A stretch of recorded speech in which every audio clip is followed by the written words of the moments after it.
Hi everyone, good afternoon. Thanks for joining. My name's Derek Arden, as you know, but if you're listening to this on or watching this on YouTube, a very warm welcome. Today I've got a friend of mine who I've known for 15 years from when I attended an NLP training, and then Shelle Charvet was kind enough when I was president of the Professional Speaking Association to do a piece on the stage, which was fantastically received. I've met Shelle in Canada, and today she's coming all the way from Hamilton, which is close to Toronto in Canada. Hamilton and is close to Niagara Falls, and I think Shelle is looking out on Lake Ontario at this very moment. So I am indeed. Fantastic. I've had Shelle's book, Words That Change Minds, for a number of years. It's personally signed. I'm very proud of it, but I understand there's a third version out, which is even more detailed and got to the #1 in the business book charts in Forbes that's in the States, I guess, rather than the US. Words that changed minds. Shelle's an expert on NLP and a number of other influencing subjects, which I'm passionately interested in. And Shelle's in Toronto, her husband's in Berlin. I'm not quite sure how they figured that one out, but he obviously missed the lockdown, missed the last flight. Shelle, I want to ask you about this bus stop that you talk about. I think it's a fantastic metaphor. How does it go? You need to go to their bus stop before you can get them on the bus. Shelle Charvet, welcome. Thank you for joining us. Oh, thank you so much, Derek. It's really fun to be here with you, with all of you. And you know, the bus stop is a core principle for me because I'm passionate about helping people understand each other. And the big issue is most of us speak from our own experience. We evaluate things by whether or not it affects us.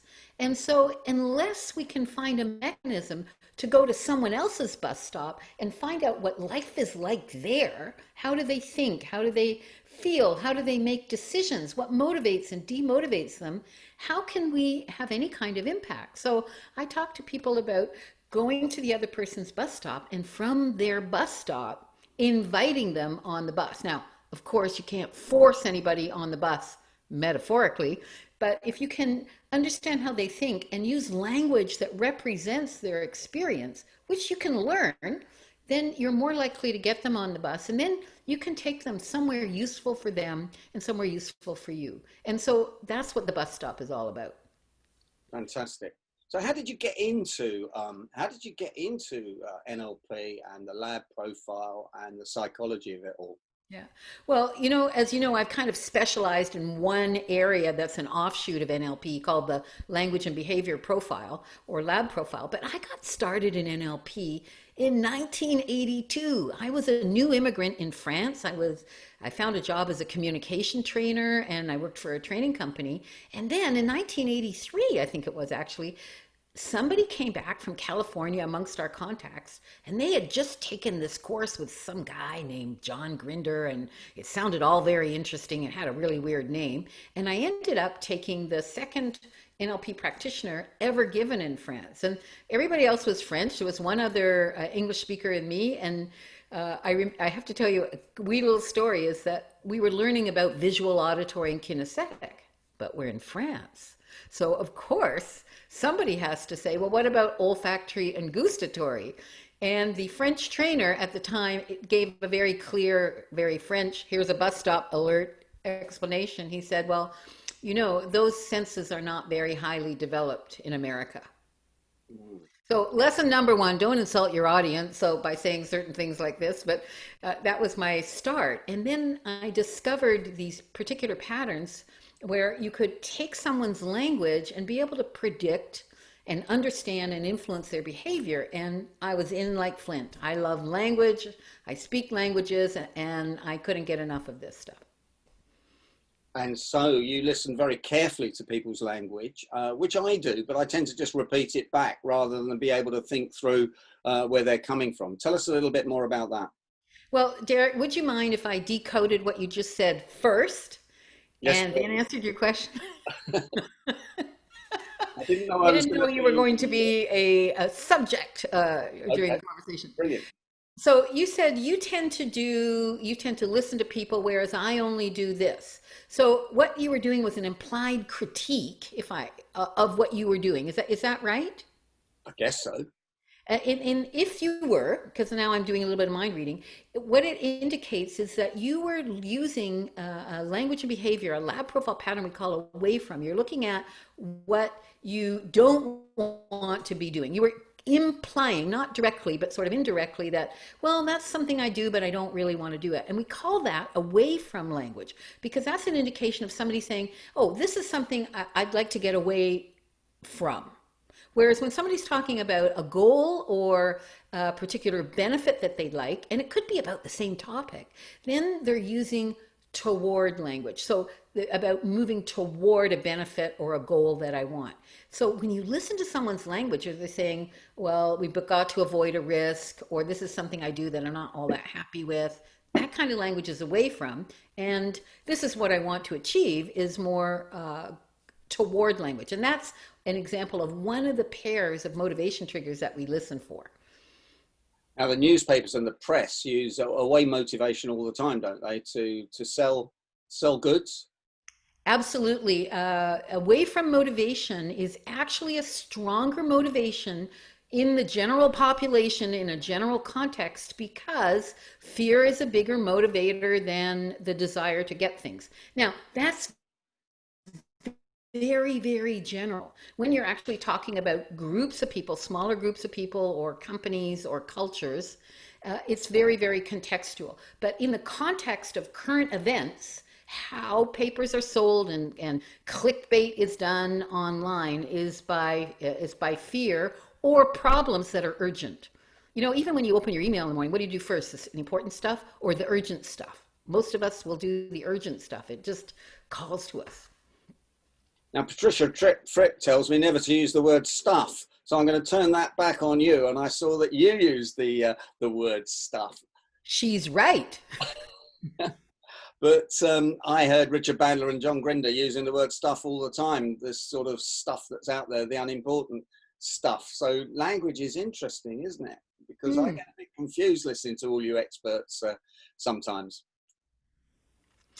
So where should we go from here? Well, I'd like you to explain to everybody the stagecraft that you would do on something here when you tell a metaphor.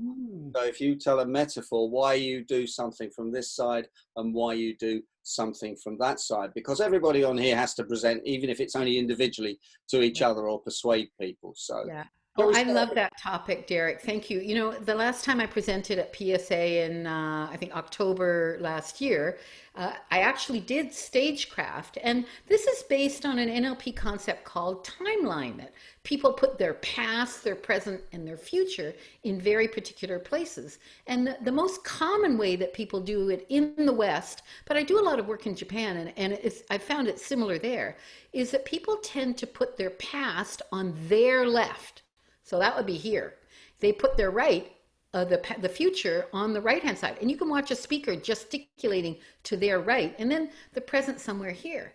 But the issue is, if you're talking to an audience, they're facing you. So if I want to talk about a problem, or I want to talk about something in the past, I'm going to put it on my right, which is now on your left.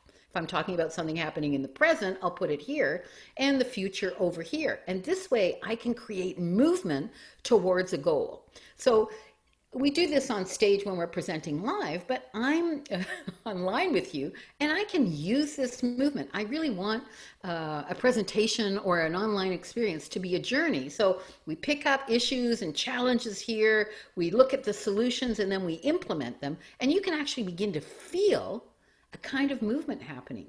And that's so much more motivating than non-professional presenters who just sort of fling information at you and there's no movement. There's just tons of information. Whereas you summarize, you go, okay, now we've done this and we're moving over towards this. And the next thing we're going to do is right here in the middle. So you can see where we've come from, where we are now, and where we're going. So I hope to do a little bit of a demo there. Yeah, that was great. Fantastic. Does everybody have the same patterns, though? It's not like those eye movements where 20% of people go one way and 80% of people go the other. I'm just curious about. Yeah. No, it's a majority pattern. But guess what? In groups, majorities control. That's why when you look at politics today, groups who are minority know that a lot of their needs are not being met because group dynamics kind of rules to go with the majority. That's why white men have ruled so often, because they're the ones at the table and in the room. And now things are beginning to change.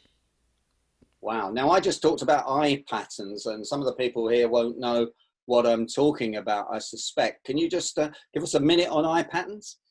I can. I'm not a total expert in this, and a lot of it has more recently been debunked. But people have a tendency to move their eyes in certain places when they're accessing certain kinds of information. So upwards is more visual, so that people tend to be looking at an image in their head. Another way that people do visual is they unfocus their eyes. So like I'm seeing a bear in my mind's eye right now, and you can see that there's not much focus in my eyes. And down to the left and down to the right are more internal dialogue or being in touch with a feeling. And it's when you're looking at a face, etc. People have a tendency to do these things. Now, more recently, these were traditional things taught in NLP. Up to one side is visual construct. I'm imagining something I haven't seen before. Like, what would the child of an elephant and a giraffe look like? And people's eyes would go one side or the other. And when I'm re-seeing something that I've already seen, they would go another way. But studies have shown more recently that it's not as definitive as that. I've seen people on the internet boasting they can tell a liar because they're imagining things. You can't. It is just not that easy to do that with eye movements. So we're paying less attention to that now in the field of NLP than to many of the other cues that people give when they're talking to you. Now, hypnosis was one of the things that came out of NLP. And I know when I did my first NLP training, I was pretty scared of hypnosis. And I guess a few people on this call and watching us on YouTube won't know very much about hypnosis. Can you give us a couple of minutes on what actually happens in hypnosis? I can give you 30 seconds because it's not my area of strength either. I'm a specialist, you see, but hypnosis is often taught in NLP to help people get into a relaxed state so that they can communicate better with their unconscious mind. Like one of the principles we teach in NLP is that your conscious mind is constantly thinking things. So if you're thinking, oh, I'm no good at this, or I'm bad at this, or I'm going to make a mess, parking this car, those are instructions that go from your conscious awareness to all the other parts of you that run you. And the whole purpose of inducing a trance or a relaxed state is to facilitate better communication. One of the coaches I've worked with talks about these instructions as your virtual assistant. So when you give yourself the instruction to not be good at something, your virtual assistant makes that happen. So so in NLP we use this relaxed state, this trance induction, so that you can actually begin to consciously feel the reactions that come from the part of us that we're not aware of every single day or every single moment. We bring it into awareness, and that can help with some very profound change work. Like giving up smoking, anxiety, post-traumatic stress syndrome and things like that? Or Yes, is that? absolutely. I recently joined the board of a nonprofit called the Research and Recognition Project, and they have developed a protocol for PTSD that gets rid of PTSD symptoms in 3 sessions or less and holds for a year. And they have now published in several peer review magazines or publications, not magazines, about what's called the reconsolidation of traumatic memories. And they're having a 90% success rate. And these protocols are based on and developed from neuro-linguistic programming. Now, they're not tooting NLP everywhere because there's an awful lot of NLP charlatans out there, and these are serious researchers. And the reason I went on the board is to help them get to the point where they can train enough clinicians for all the veterans, the first-line responders, and now the millions of people that are suffering from PTSD because of the COVID-19 crisis. And so this is a protocol that uses hypnosis and uses NLP to reconsolidate those traumatic memories from PTSD so that people can live great lives and they don't have to have this night flashes and nightmares and terrible things hanging over their shoulders all their lives. What's that called, Shelley? Can you put that in the chat box for us, or is this Yes, I can. So it maybe do is, it when we throw it open to questions or something like that, yeah. rather than do it now. But Okay. while you're looking at that, and oh, thank you, it's in there now. And don't forget to put your any questions in for Shelley. And remember, no question is a stupid question. All questions are good because we don't know the answers to them, and sometimes it helps other people. Wind the clock back a little bit on NLP for people that aren't as familiar as you and I on it. It was really just a conglomerate, wasn't it, of different processes that people knew about, and that's what Bandler and Grinder put together and then kept developing. Well, yeah, I think that's true. I think Bandler and Grinder were known for what's called modeling, and modeling existed well before NLP, and that is understanding what people are doing when they're being successful at something. So they modeled Virginia Satir on family systems. They modeled Milton Erickson, who was a great therapist, and they developed models of how things work and protocols and that kind of thing from actually looking at successful people. And that's one of the basic philosophies of NLP is let's model a success strategy rather than look into why someone had a failure. And that's why I called my company Success Strategies.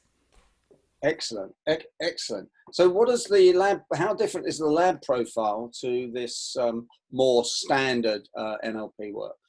So NLP is like there's researchers around the world researching and adding more publications and more techniques and more distinctions. And I participate in the NLP Leadership Summit where a lot of us are gathering once every couple years as well as having an online dialogue to actually look at the field of NLP.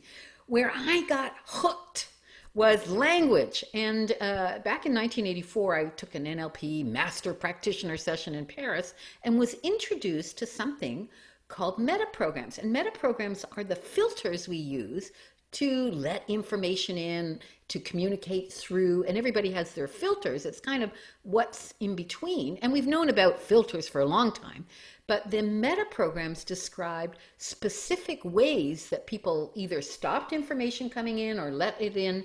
And then Roger Bailey took these meta programs and created something called the language and behavior profile. And he developed some very useful techniques. He developed questions that no matter what the person answers, they are revealing their pattern.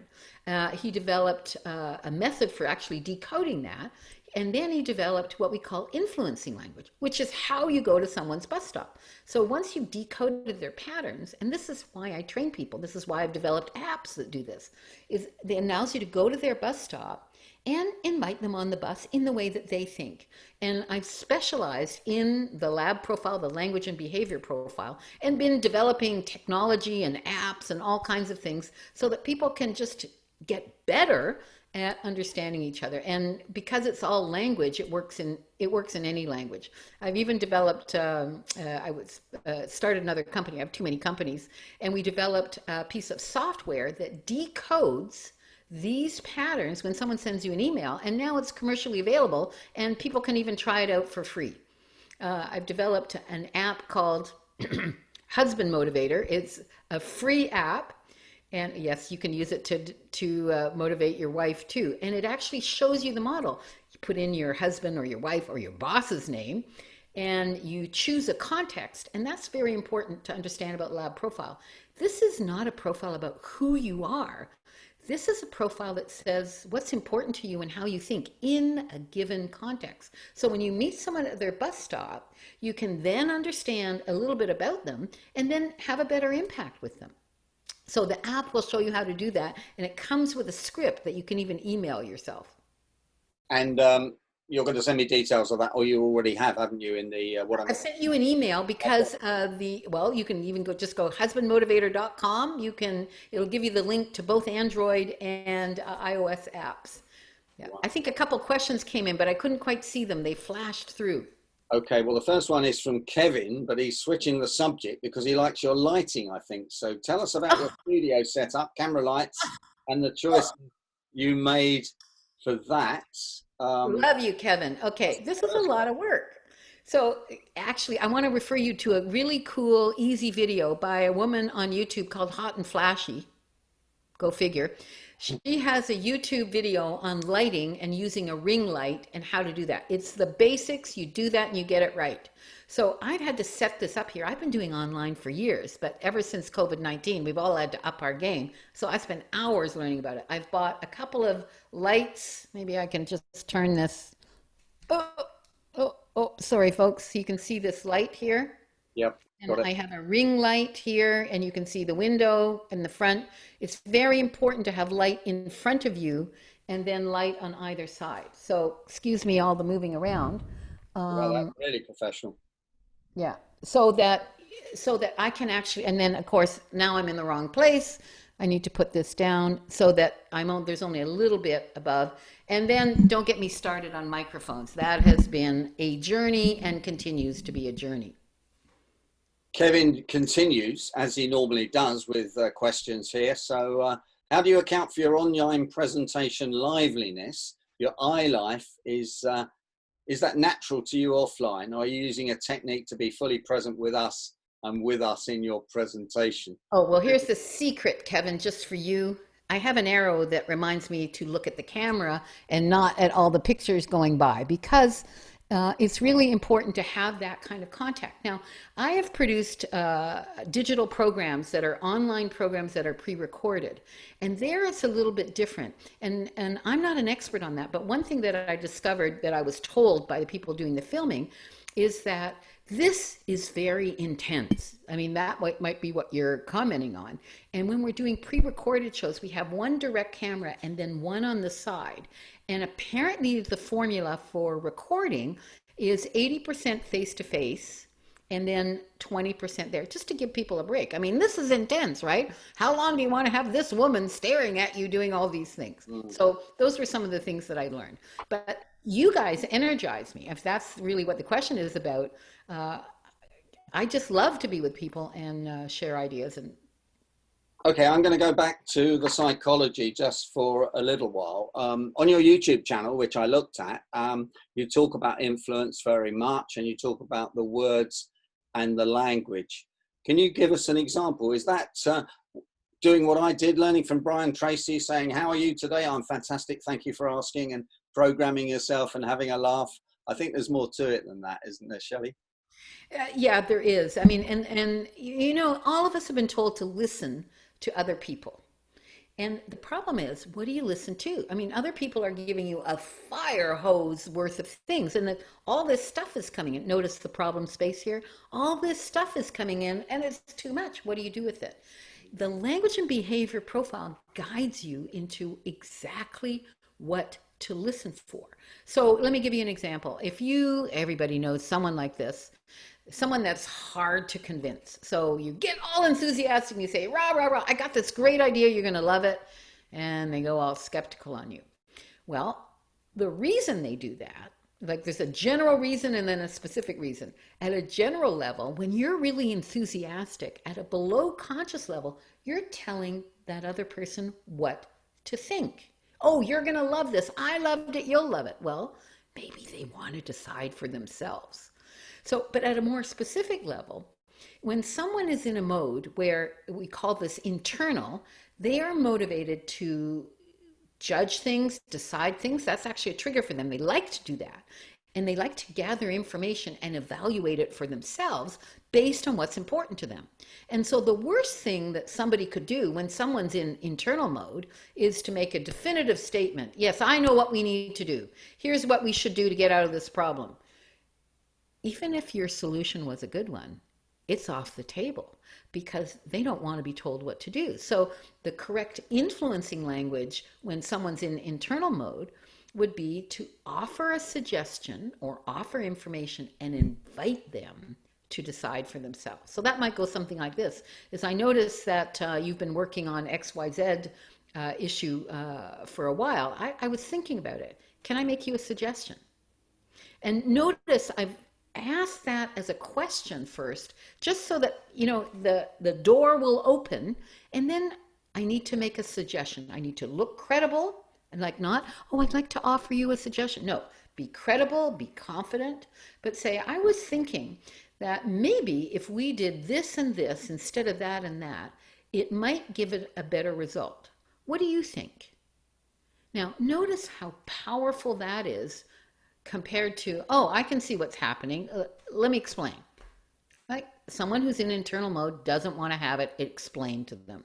So I like to assume that everyone is in internal mode until they prove to me that maybe I have a lot of credibility, and then maybe they've gone more external to me. So they just take things in because I'm credible. It's easier and probably better for us all to assume people are internal and invite them to judge and decide for themselves. And that's a very powerful communication technique because it opens people's minds. And that's one of the reasons I called my book Words That Change Minds. I want people to know what you have to do when you've got different people with you and what you can do about it. Yeah. By the way, I love the way you leaned in and dropped your voice tonality to explain one of Is it those things. sexy? So I thought I'd just mirror it and see if it Well, worked. I think you're pretty cool too. Shelley, we nearly come to the end of this session, and thank you so much for joining us. I know you've got a few things to share with us and how people can find you. Would you like to do that before I ask you the very final question? Sure, I'd love to do that. Thank you so much, Derek.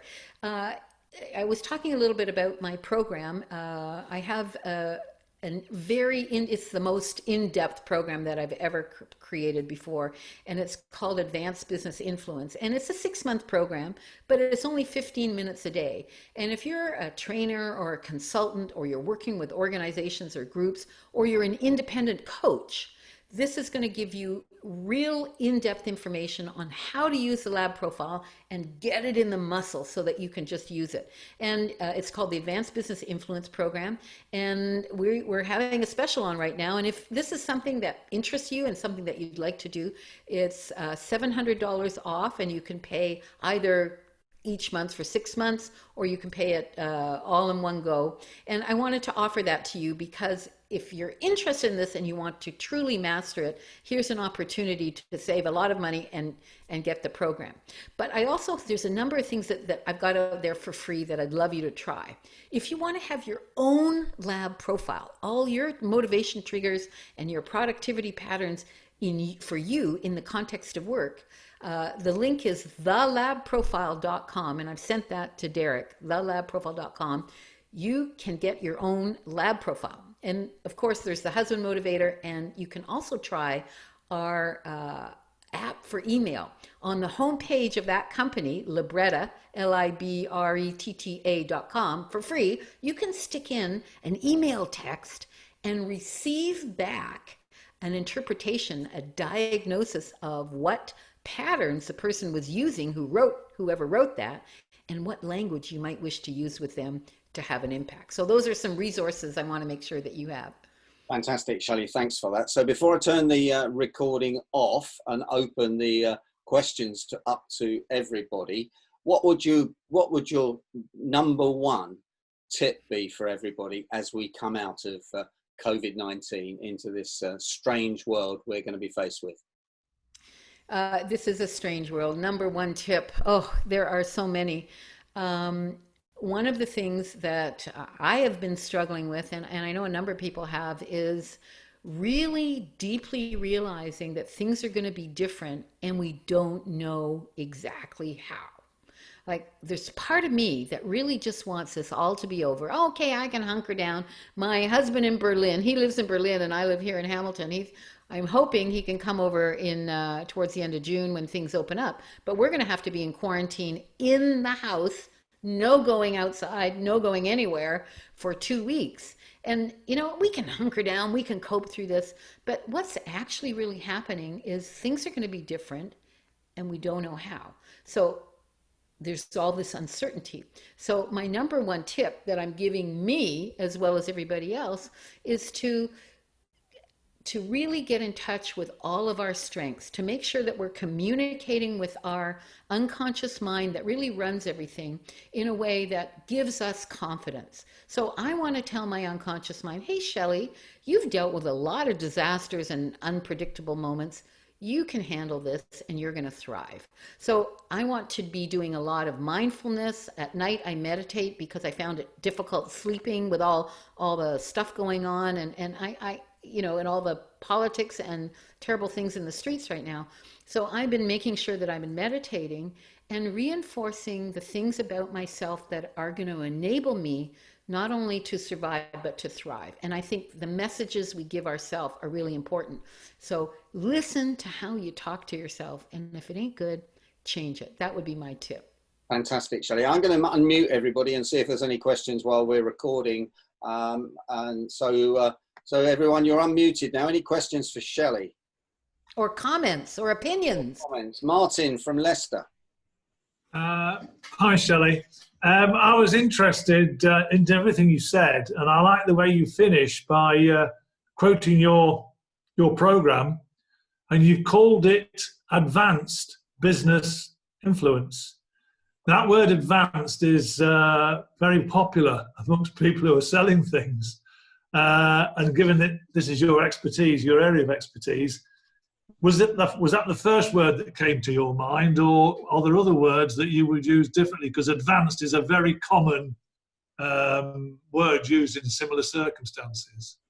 Yes, so as you say common, that would be lab profile sameness. But that's not the reason why I took it. As you can imagine, we did an awful lot of thinking before our team chose how we were going to call this. And it's a work-oriented program. So business was in there. It's about influence and impact. We wanted that in there. But to tell you why the word advanced, and I'm sure that we can find some other synonyms. The reason you use advanced is the same reason you would never sell condoms with packages that said small on them.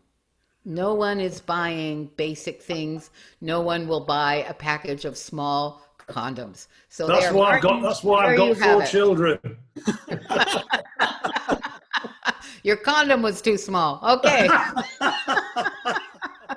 Great. You asked, sorry. You got it. I'm sorry. Great question. Sorry, great answer, Shelley. Who else has got something to throw into the pot, but not? So now you've been warned, everybody. So I'll go, Derek. Duncan, thank you. Hi, Duncan. Hi, Shelley. So I'd like to ask, what have you found to be one of the most effective techniques for influencing in the workplace? The suggestion model. And this is a technique that I teach, and it's designed for people who may go internal on you. And it has 4 steps. Would you like me to explain it? It's very simple. Sure. Yes, please. So step number 1, make a suggestion using the language of suggestion. Oh, I had an idea, and it might be good if we were to blah, blah, blah. Step 1, make the suggestion. Step 2, use away from language. Say what problem it avoids or prevents. Step 3, toward language. What benefit does it gain? And step 4, why it's easy. So let me make a suggestion. I suggest that you go to thelabprofile.com and get your own lab profile done if you like. That way you won't be wondering what patterns you have and not knowing, and you'll get an explanation of all of your strengths and needs in communication in the context of work. And it's really easy to do. It's a 5-minute survey. Now, that's a powerful technique when combined with credible body language and confidence, but it works in email. And the other technique that people adore that I developed is the bad news formula. You know, how many times a day do we have to tell people something they don't want to hear? And what most people have learned is the horrible feedback sandwich, which has trained people never to listen to anything nice. Because if somebody says something nice to you, oh, gee, Derek, that was such a great thing you did. What are we all waiting for? But, and then the thing you screwed up. And so it's programmed people to never take in a compliment. And I like to separate that. If you have a compliment, phone somebody up when they're not there, and when they're not going to answer the phone, which is easier today, leave them the compliment and then hang up. Run into their office if we ever get to go to offices again. Tell them the thing you liked and the positive consequence it had, and say, gotta go, and leave. If you stay there, they're going to wait for the other shoe to drop. Now, if you actually have to criticize somebody, instead of making a suggestion, maybe the suggestion model will work. But if you actually have to get bad news to somebody, the bad news formula has a few steps, and it's based on two psychological principles. One is primacy. The first thing you heard is the thing you remember. And recency. The last thing you heard is the thing you remember. So establish a bit of rapport, have a conversation, and then you do, whoops, now I'm hitting my microphone. Bad news, but's very important, good news and good news and good news. So you put the bad news right at the front, but then you say but, so that people know something else is going to happen. Now, people say, well, what if you have no good news? Well, you find some good news. And, you know, it works. I have some funny stories about this, but it works even when you know the bad news formula. So bad news, but good news and good news and good news. And I've talked a lot more about that in my book, Words That Change Minds. By the way, if you want the new edition of Words That Change Minds and you like ebooks, I don't know what the price is in the UK. In the US, it's $1.99. So it's a steal. We want to keep the ebook as a no-brainer, non-decision. If you want it, it's $1.99, and whatever the equivalent that is in pounds, etc. And we also have an audiobook if you're the kind of person who likes to run or walk and listen. So I hope that answers your question, Duncan. Shelle, just one thing there. You said, so you give out the bad news first. So there's no good news at all at that point. You give the bad news first. You really screwed this up, but you're a really good guy and you've done some fantastic work and we've still got a bonus for you. Shall I give you an example? Would that help? Yeah. Okay. So I had done, just very briefly, I had done a bunch of training in customer service and managing customers' expectations and developing customer philosophy around the world for a software company. And 3 months later, I still hadn't received my check. So I wrote to George in Payables, who I know, and I said, hey, George, you know, it's been 3 months, haven't received my check. And he wrote me back and he said, dear Shelle, I know you haven't received payment yet, but I'm going to see the VP of Finance this week, and I'm going to put your invoice in front of him again, and I'll let you know as soon as I know when the payment is coming. So I'm in my office, and I went, oh, okay. Wait a minute. And I wrote him back. I said, I taught you that. And he wrote me a little smiley face. But you can do it about anything. Let's say you have a client who wants something and you can't give it to them. You could say, I don't have this available, but I've got something that goes some way towards meeting your needs, and I can get it for you relatively soon. And I think at least this need and this need that you had will be satisfied. Got it. Brilliant. Brilliant. I'm glad we've still got the recording switched on for everybody. I bet everybody can think of at least 2 people right now that you could write a bad news for, either in your email or in a conversation. Yeah. Now, you said all the techniques you've talked about over the last 15 minutes still work on email. They don't get diluted by email then? No, they don't. You know, people naturally take in language structures and forms that match how they think. We just do this. If you've got someone who's always thinking about what's going wrong, and you see it in their email, they're trying to prevent and solve problems. When you use away from language, they are going to be much more likely to cooperate. Let's say you want to make a suggestion to someone who's in away from mode. You can say, well, I wanted to suggest that we do this in order to prevent X problem and not have Y problem. And then what do you think? Well, that's much more motivating than you saying, hey, I've got an idea that's going to enable us to be bigger people and better people and et cetera. So that's not going to be very motivating whether they hear it from you or read it in an email or a text. Fantastic. Shelle, we're coming to the end of the interview. Thank you so much. Oh, no, not the end. Yeah, afraid so. Until next time, Shelle, will you join us again? I'd love to come back. Fantastic. So thank you so much for joining us. I was looking at Shelle's YouTube channel. Don't forget to go to there. Remind yourself of all the interesting things that Shelle's talked about. And the reason I did a second NLP program was I didn't get it the first time, so I wanted to get it the second time. And this recording will be on YouTube, hopefully by tomorrow if everything's working. So Shelle Rose Charvet, thank you. I hope your husband joins you from Berlin very, very quickly. And a thumbs up for everybody for Shelle before we turn the recording off. Thank you so much. Thank you, everybody. Great to be with you. Now.